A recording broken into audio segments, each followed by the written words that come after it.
6 na reklamo sa ilang maanomalyang flood control projects ang sasalang na sa preliminary investigation sa Office of the Ombudsman ngayong linggo.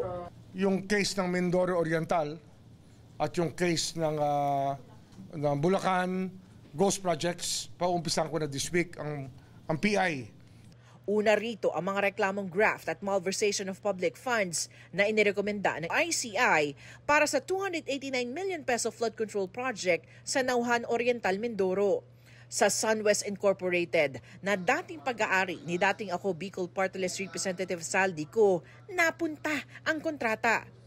Ang Department of Justice at NBI naman ang naghain ng ikalawang set ng mga reklamong graft, malversation through falsification at perjury para sa 5 ghost projects sa ilalim ng DPWH First Engineering District of Bulacan. Respondents dito sina dating District Engineer Henry Alcantara, dating Assistant District Engineers Bryce Hernandez at JP Mendoza, kontratistang si Sally Santos at iba pang tauhan ng DPWH.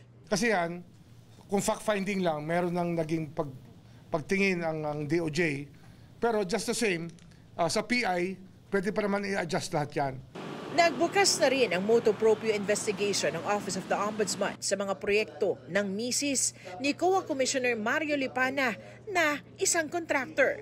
Bukod sa flood control projects, kasama sa mga sinisilip ang pagpapatayo ng Commission on Audit Building sa Quezon City.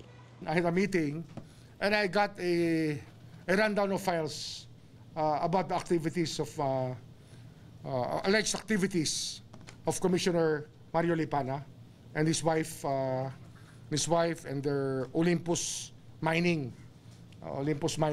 Corporation that participated in government projects.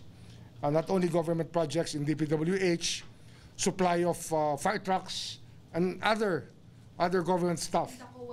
Nakausap na rin daw ni Ombudsman Remulla ang DPWH para sa pagkuha ng mga kinakailangang mga dokumento sa mga gumugulong pang mga investigasyon sa flood control projects. Isang DPWH Undersecretary raw ang tinalaga para rito.